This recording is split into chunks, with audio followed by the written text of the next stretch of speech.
Alright mga sir, no? Welcome back again to my channel. So patuloy tayo sa ating pagtap overhaul sa Honda City natin 97 model. So ang mga gagawin natin mga sir, ay mag valve lapping tayo at magpalit ng valve seal mga sir. So abangan nyo mga sir kung ano pa mga gagawin natin mamaya. And don't forget to like and subscribe sa ating YouTube channel. So thank you mga sir, keep watching this video.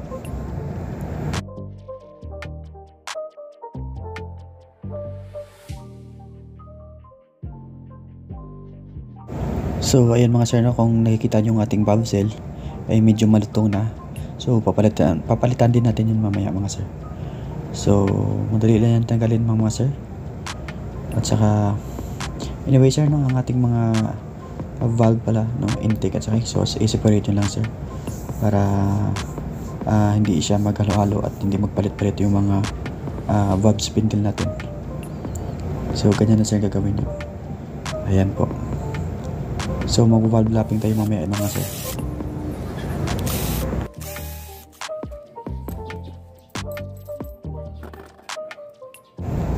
Sa pag valve lapping naman mga sir, may kanya-kanya tayong diskarte. So depende na sa inyo sir kung ano yung diskarte dyan. So ginawa ko yan sir, no, parang mag-valve lapping rin ako sa parehas sa motor sir. So ginawa ko dyan, no, in-applyan ko ng grinding compound or lapping compound. Fine yan mga sir. And then gumamit ako ng electric drill at saka lagyan ko yung hose, yung dulo ng valve spindle at saka paikutin mga sir. So nasa sa inyo yan sir kung ano yung diskarte nyo. So ganyan po ang aking diskarte dyan. So yung diskarte na yan, ginawa ko na yan sa mga motor sir. So ganyan sir, nakita nyo sir, may hose ang dulo ng drill ko, kasabay paikot yan mga. Ganyan sir. Ayan.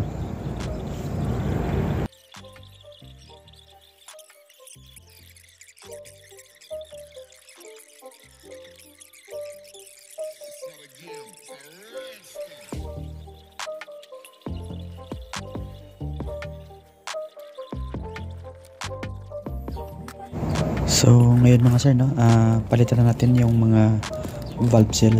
Ito yung brand new nating valve seal. So palitan na natin mga sir. Alright. So bago magkalagay sir, no, linisin muna natin yung paglalagyan ng valve seal. Anyway, kung bakit pala pinalitan natin ng bago, kasi sir, umuusok din yan ang ating sasakyan. So isa sa mga dahilan din yan mga sir, no, ang valve seal na yan na umusok yung ating sasakyan. So at saka malutong na rin mga sir. Alright, so anyway, gumamit pala ako, no, ng yung pagbalik ng valve spring natin, yung ginagamit ko sa motor mga sir. Yan, ayan mga sir, yung special tools natin. Yan ang ginagamit ko rin sa motor mga sir, sa pag-assemble ng cylinder head sa motor. So ginamit ko din yan dyan sa cylinder head ng sasakyan. Yan na po, sobrang madali sir kung meron tayong ganyang special tools. Ayan nga pala sir, no, yung pagbalik sa ating valve spring, tandaan nyo po na yung maiksi or maliit yung agwat ay nasa baba yan mga sir. Okay, hindi pwede magbalik tayo dyan sir, ha? Again, yung maiksi or maliit yung agwat doon sa baba sir. Ganyan po mga sir. Ayan.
So ngayon mga sir, no, tapos na natin ibalik yung mga valve spring at saka mga valve mga sir.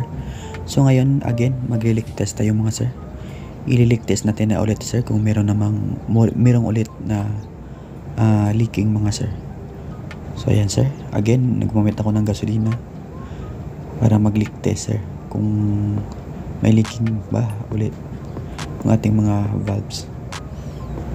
So kung natandaan nyo sir sa previous nating video, yung cylinder number 2 merong leaking mga sir, both intake at saka exhaust valve. So as you can see mga sir, no, ayos ang ating valve lapping mga sir. Ayan, wala pong leaking, wala pong sign of leaking mga sir. Alright,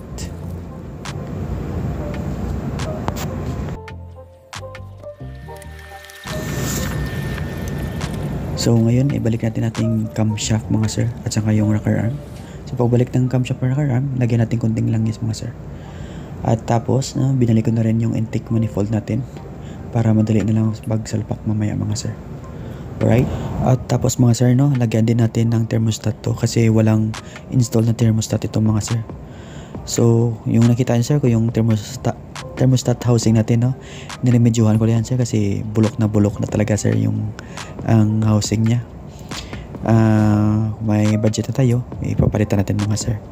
So yun, gumamit ako na again sir ng asbestos type na cylinder head gasket. Hindi na ako gumamit ng yung plate mga sir.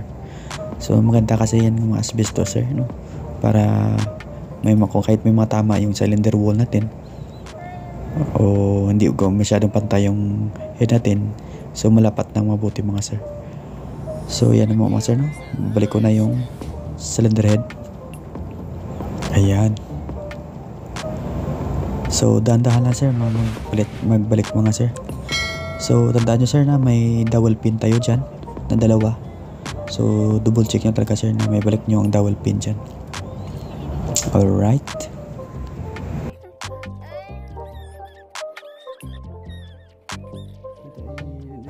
so ngayon mga sir, no, maghihigpit na tayo ng ating cylinder head. So ito pala mga sir, no, meron tayong cylinder head torque sequence mga sir.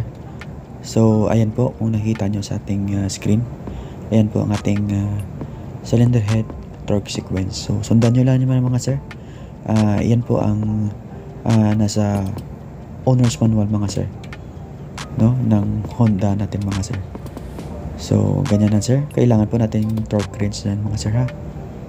Alright,